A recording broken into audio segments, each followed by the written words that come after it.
Ah, I'm not feeling well today. I don't know why. Anyway, um, something before something. What is that called? The beginning? Sure, let's go with that. All right, let's talk about that.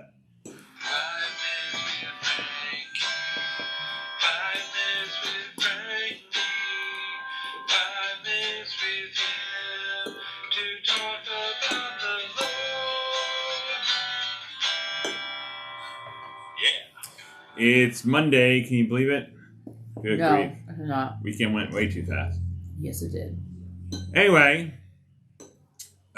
if you put something before something, yeah, it should be the beginning, right? Yes, or it's the prelude. Or it's the priorities, right? Sure. Sure. Priorities are important. Why are priorities important, Katie?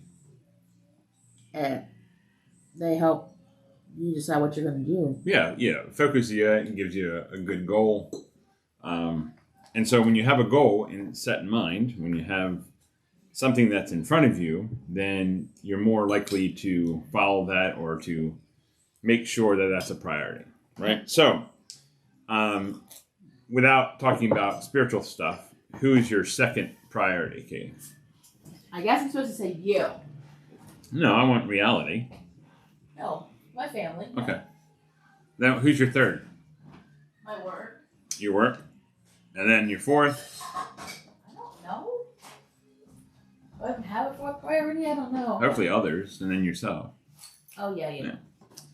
A lot of times our priorities get mixed up.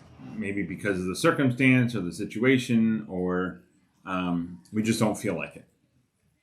And then those priorities get mixed up by some of your decisions and some of my decisions. And so when we put things before God, what is it called, Katie? I don't know. Why are you making me think all these things I don't know. this morning at 6:30? Well, if you put anything before God, it becomes a God. It becomes your priority. It becomes your life. It becomes your reality. It becomes your goal-setting priority. And so, when God wrote the Ten Commandments, or in Exodus, if you didn't know, when God wrote the Ten Commandments, He was pointing us first to our priority. And if we don't get the priority right, none of the other commandments make sense. That's true. If you don't get the priority right of Genesis chapter 1, verse 1, then the whole Bible doesn't make sense. Because if you don't believe God created, then pretty much everything else doesn't make sense. So, what is the first commandment? Katie? Oh my gosh, why are you putting that spot? No, I think it's don't put any other gods before me. Yes, you shall have no other gods, small g, before me. So, two things we can learn from this. First of all, that there are other gods, because He wouldn't have acknowledged that there are other gods if He didn't want to put it in there. So this is a small g. This is like demons. This is like priorities, people who come in front of God or things. So He does acknowledge that there are other gods, but they're not powerful, they're not all wise, and they're not all knowing, and they're not all creating. Everything that He created, what came from God. So, demons are just fallen angels. So, here's the idea. Once you start putting priorities before God, sleep, friends, don't want to, feelings, desires, identity, sexual things. If you start putting stuff in front of God, it becomes what? Your God. And then that controls you instead of you controlling it.